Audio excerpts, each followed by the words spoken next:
So today I'm joined by beautiful Katelyn, who worked with me. I'm Natalie Ryan Hebert, for those of you who don't know, in the Red Tent program, which is the program that I developed based on my own healing journey of premenstrual dysphoric disorder over 5 years ago, 5 years ago now.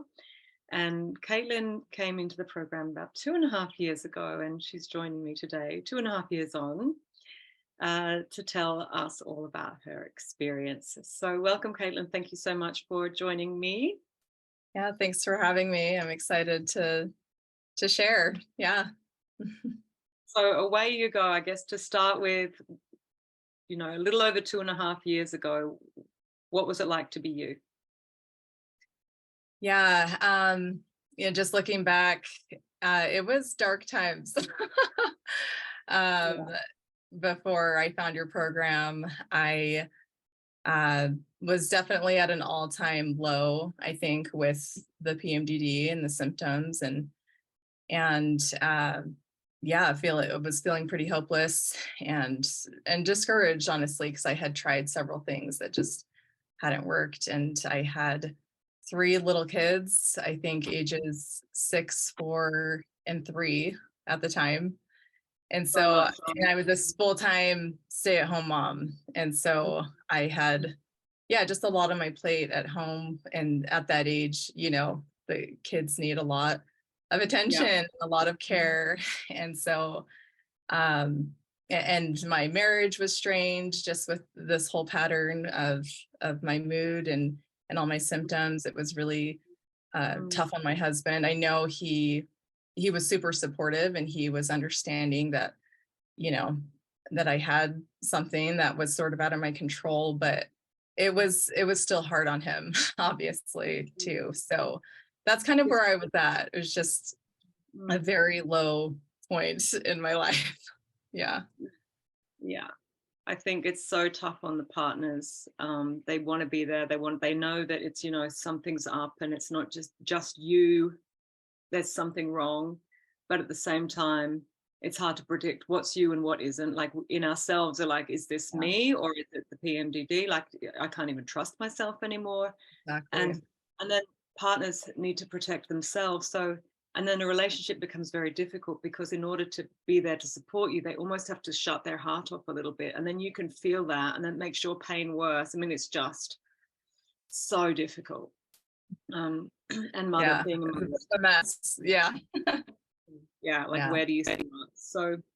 So do you even remember how you came across me and this work in the first place? Yeah. So I had actually joined this PMDD memes page on Instagram. I don't know if you remember that page. Oh yes, and it's so But funny. I mean, it if was you can't laugh at it, it owns you, right? And that yeah, memes on Instagram. At least you can laugh at it, but it's yeah.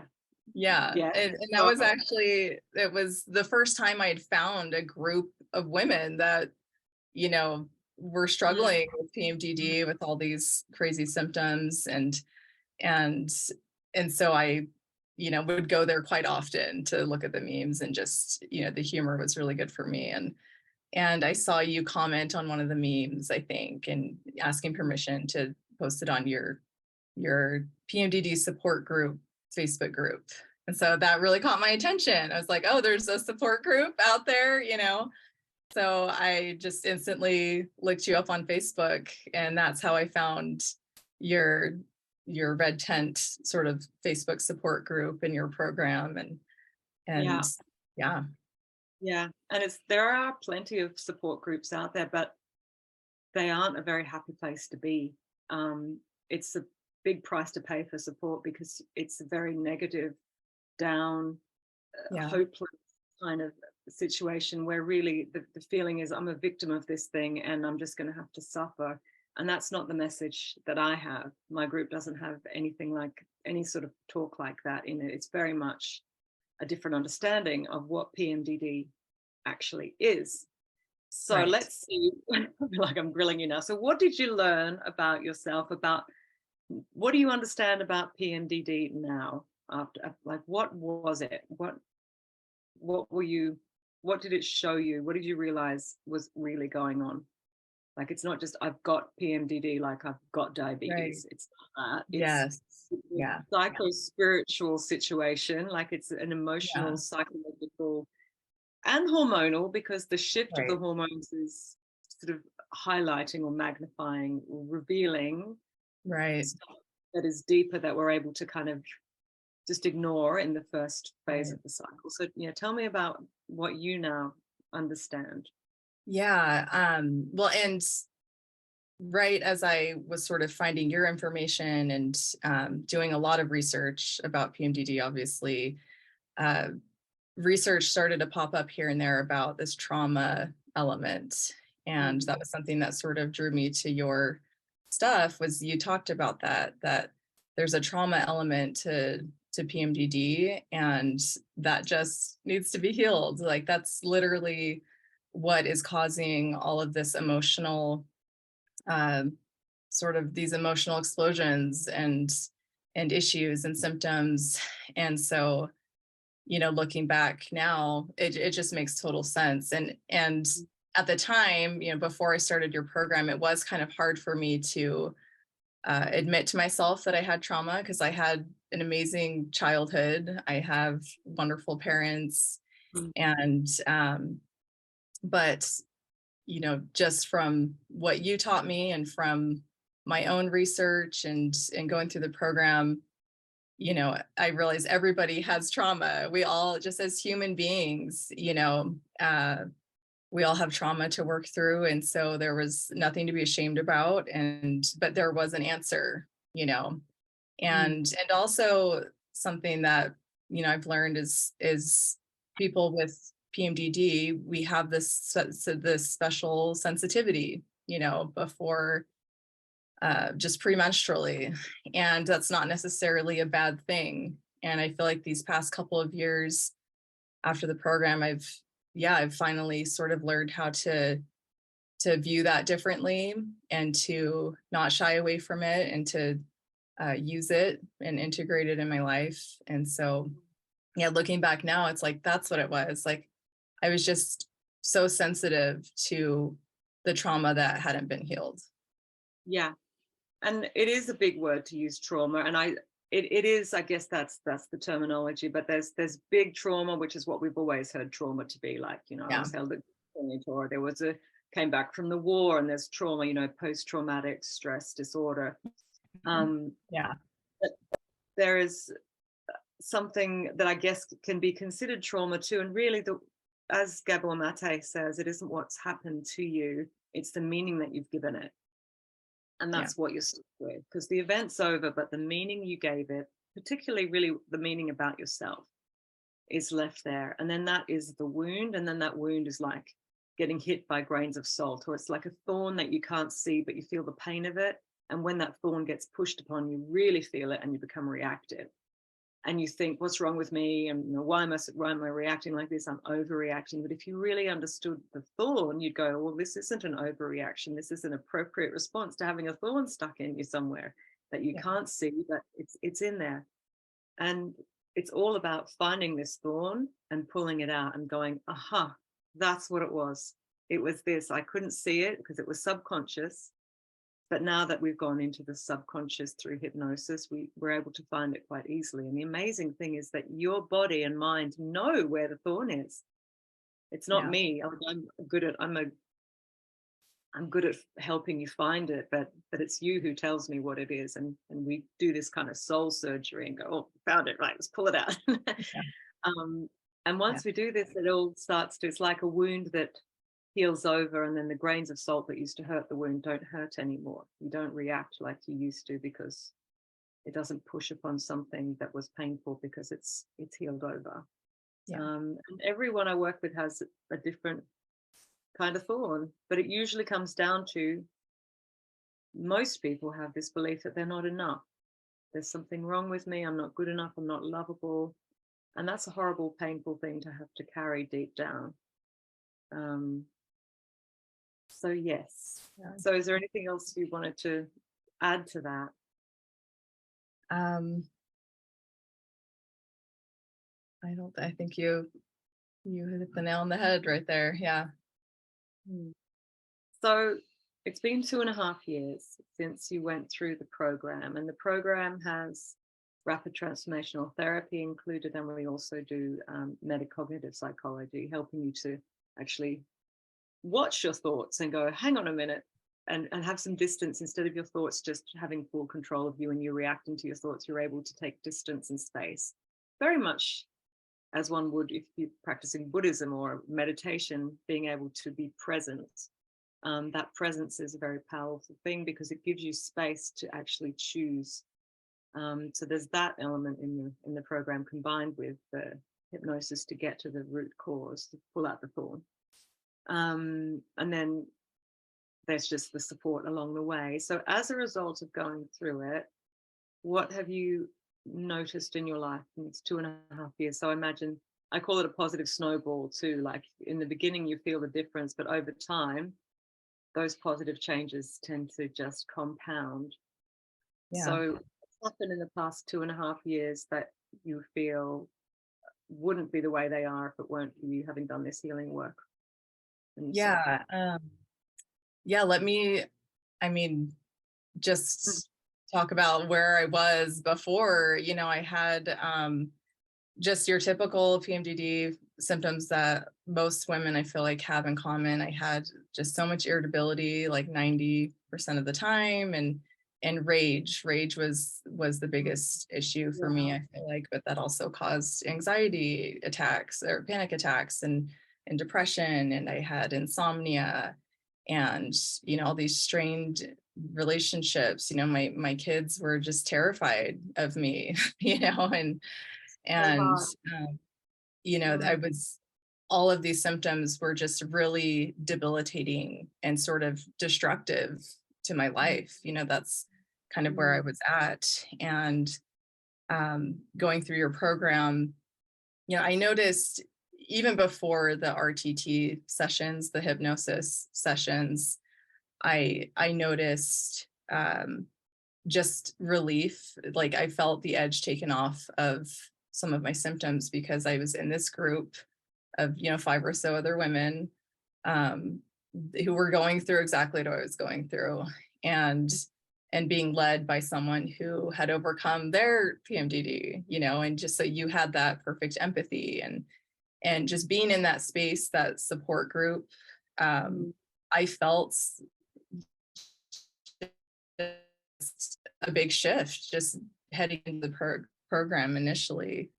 And then, yeah, like you were talking about, learning about all the just the metacognitive training and how to be aware of your thoughts and just learning about the brain and subconscious.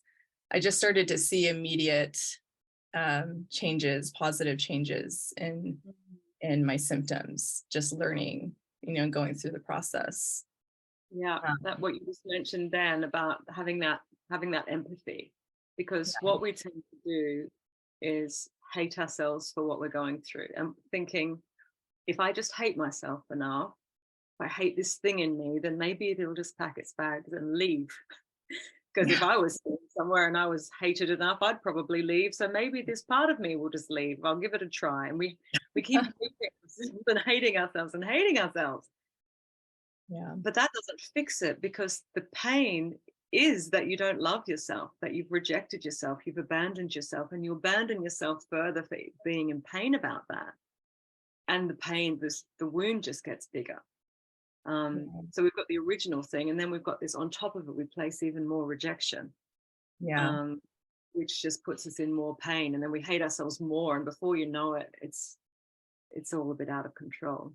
Oh, and I had so much self-loathing, before the program. And I think that's what was so healing about being in this group with so much empathy and understanding, is I could feel love from you and from these other women. And and you all knew what it was like to have PMDD. You knew the nature of the beast, and so it's like, if these people can care for me, I can start. It sort of opened the door for me to develop that self-compassion and self-love again. And yeah, oh, sorry, go on. Oh, and the other way around, when you're looking at them, the others, who are going through the same thing, and you're not hating them the way you're hating yourself. You're looking at them going, oh my gosh, I so understand this. And you're a lovely person. And, look how creative and beautiful and special you are. And then you go, hang on a minute. Maybe I'm like that too. And you can start to see this mirror, in another person who you think she's beautiful. Like I can see her pain, but there's nothing wrong with her. And then Yeah. you can allow that compassion to come in for yourself. So that's the other way it works in being in this group with others going Yeah. through it. Yeah. It Yeah, totally opens the door. Yeah. And then, yeah, just with the hypnosis sessions, those were just so, um, honestly, just super profound, and I would even say spiritual experiences to be able to dive in deep and just get in there and figure out what was the root cause of everything. yeah, And so I exactly. just, yeah, just since then, since the program, I it's really interesting because one of the analogies that you've used, I don't know if it was in a YouTube video or during the program, but just the analogy of sort of tearing out the weeds, and Mm, then planting mm, seeds. And so mm, after the program, you kind of have this fresh slate, this clean slate to work with, and and you're kind of at neutral, and that's kind of a like unstable place to be because you're so used to just being low, you know? yeah, unfamiliar. And And the thing with our minds, it's a kind of design fault in a way because it just keeps going back to what's familiar because, well, you're yeah, still alive, right? yeah, Therefore, let's just keep doing what we were doing because we know this works. And this thing that you're talking about, happiness, joy, freedom, yeah, we don't know that. So let's just stick with what we know, even though it's bad, right? So this is how our brains work. They don't care about you being happy. They care about you being alive so you can pass on your DNA. That's all life wants, really, how our mind is programmed. So you yeah, have to take this conscious part of you, which is, we're amazing as human beings, Homo sapiens, we're conscious men and yeah. women Mhm. that that we can then use that choice and say, I'm actually going to override the program because I know I can have better than this. And that's Yeah. what the recording that you listen to is all about, actually making a choice to plant better seeds where the weeds used to be. Yeah. But carry on. I just wanted to catch that while Right. I remember. Yeah. Yeah. Yeah. And that was, so helpful in, I think, the transition out of the program, just because we had worked on planting those seeds and sort of reprogramming our subconscious and our conscious thought, that made that sort of neutral zone after the program seem more stable and more, I can do this. I can continue to implement these tools that I've learned from the program. Mm, Um, and now I don't have these huge waves of strong emotions and strong PMDD symptoms getting in the way. mm, Um, and yeah, just, shortly after, I started to notice, because I had these little moments where I was like, is it gone? Like, do I still have PMDD? Because mm, I noticed that I had sort of almost a PTSD reaction to just any negative emotion after the program. I was like, oh, I'm like feeling sad. Oh, is that PMDD? Is it coming back? But totally. I had to Mm. get used to, like, oh, I'm a human being, like your Still have program emotion. doesn't make us immune to just regular human emotions. And I had to kind of relearn to just Mm, feel mm. normally again, like normal ranges of emotions. Yes, Uh, absolutely. yeah, so Yeah. that was kind of funny and just interesting. I wasn't expecting that. But once I kind of realized, okay, yeah, that's just regular anger. I got angry because something happened that I didn't like, or I'm Mm, sad because something sad happened. But it mm, didn't spiral into like a depression. It didn't explode into rage. mm, It was just really nice to just have regular feelings again. And I started to notice the real fruits of the program with my relationships first. So my children, they started to approach me more like with just affection, and they'd give me more spontaneous hugs and say really sweet things to me. And before, when I was in the depths of PMDD and just scaring them and being so harsh with them, they were walking on eggshells around me, Yeah. and weren't able to really be affectionate with me. And so that was just such a huge joy to realize, that those relationships were getting repaired, and Yeah. it just so life changing in that regard. And same with my husband. Obviously, like, marriage is just hard sometimes. And we Yeah. still have arguments, we still have disagreements, but the turnaround time to resolve the disagreements is just night and day.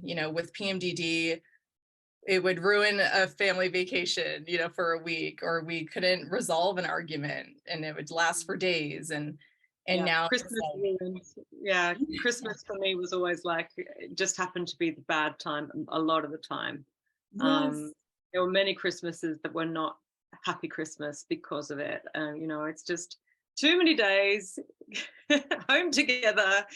How are we going to get through it? Because of this thing. So it's just such a relief to yourself. It's a gift to your marriage. It's a gift to your children. It's a gift to your unborn grandchildren. Because they are going to have a different life because of the work you've done. Because their parents, your children, are going to be different than they would have been had you not healed. And it's an incredible thing that you've done. It's generational trauma keeps going until someone says it's going to end here with me. Now let's do the work. And yeah, it's an amazing time we're in now, because there are so many tools, and there are therapies. There's an understanding of the subconscious that wasn't there a few generations back. yeah, And we just sort of had to play out our program and think, well, that's my fate. And Carl Jung talks about that. I mean, he knew mhm, that the subconscious runs the behavior, and we think that's just our lot in life, but we can actually change the subconscious program if we have the right methods, which right, now we do. Yeah. yes, yeah. So, And so that was definitely, that's definitely been the biggest change for me.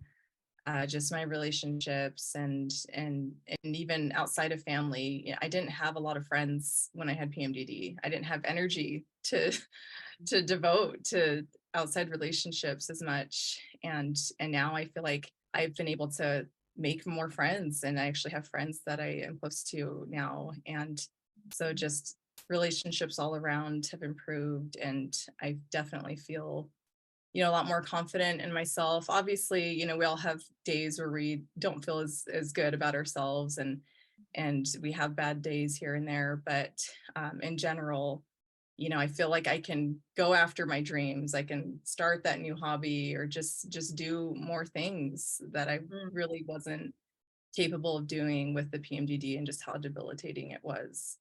So oh, yeah, it's just all around, you know, it really has changed my life in so many ways. And it's funny because it's, your program, it doesn't like solve all our problems. Like, you still have to live life and have the challenges that come with living life. But mm. it solves the PMDD problem, and that's just affects, every other aspect of your life. So Yeah, um then you can yeah, actually show up, and whatever comes my way, I know I'm going to handle it, because I trust me, and I love who I am, and I approve of myself, and all the things that allow us to be robust in this life. Um, so mhm, if you could sort of send a note back in time to yourself when you were in the depths of it all, mhm. what would you write to younger Caitlin from a few years ago, say 3 years ago, before you found the program? What Yeah. would you, if you could write yourself a little letter just off the top of your head, what would you write to Caitlin 3 years ago? I think I would say to just keep searching the answers out there. Mhm. Just trust yourself. You're being led along exactly where you're supposed to be led, and the answer is so close, and you're going to make it, and Mm. life is going to be better, and it's all worth it. Yeah, it's And amazing to there's see it all gratitude, work. and I can honestly say there's gratitude for the PMDD, because Mm.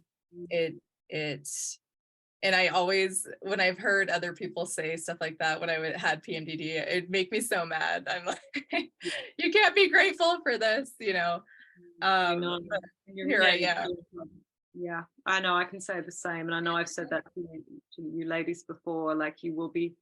It's hard to believe now, but you will be grateful because the Yeah, pain of it pushed you. Like, you could. It's like the thorn became so inflamed that you couldn't ignore it anymore. And right. had it not been for that awful pain, you would have just gone on living your life with this thorn, which was not true, kind of holding you back from who you really were. And Right. this pain was like an awful inflammation around it. Yeah, it was horrible, but it sure got your attention. And you Yes. searched and searched until you found a way to to get that thorn out. Whether you knew there was a thorn in there or not, you knew something wasn't right. And that's what the PMDD was doing. And so that's how you can be grateful, because without it, we would never have found the thorn and thrown it in the bin, and or pulled out the weeds. We wouldn't have even realized there were weeds there, and planted these new lovely seeds, which are gonna, it changes. You don't even know how far this ripple effect reaches, how far into future generations your work is going to have made a difference. The people, the friends that you made now, like, how much their life is different because you're in their life, and you may never have met them because you were hiding yourself away before. Yeah. Your husband's life. I mean, how far does it reach? You don't know. Everyone in the world is potentially affected by the change you make in one way or another, because we're all connected. Like, it's a huge thing to do this work. It's not just for you, it's for the whole planet Yeah. in a way. And that's what inspires me to do this. Is about, it's a healing the world project through. And I really believe that women with PMDD are like the canaries in the mine. They're the ones going first. They're the ones who are being drawn down every month into the stuff. Mhm. They're the creators, they're the artists, they're the healers, and they're the ones who are going to lead the way in the world healing. um, and if you're watching this right now and you've got PMDD, ask yourself, am I creative? Am I highly empathetic? Am I in some way a healer in my nature? And I bet you are, because everybody tends to be. I'm a therapist, I'm a singer-songwriter, I'm pretty good at drawing and painting. I think it's just part of it. It's this sensitivity, it's this intuition, it's this ability to feel ourselves. It is a gift, but not when there's a whole lot of trauma stuck down there, or negative subconscious beliefs. It's maybe an easier way to say it. Yeah. So thank you so much for joining me, Katelyn, and sharing your story with us. And I hope, for those of you listening, that this has given you some hope. And if you'd like to hear more, you're welcome to get in touch via one of the methods that's going to be below this video, links to different ways you can contact me. So thank you very much, Katelyn. Yes. Thank you.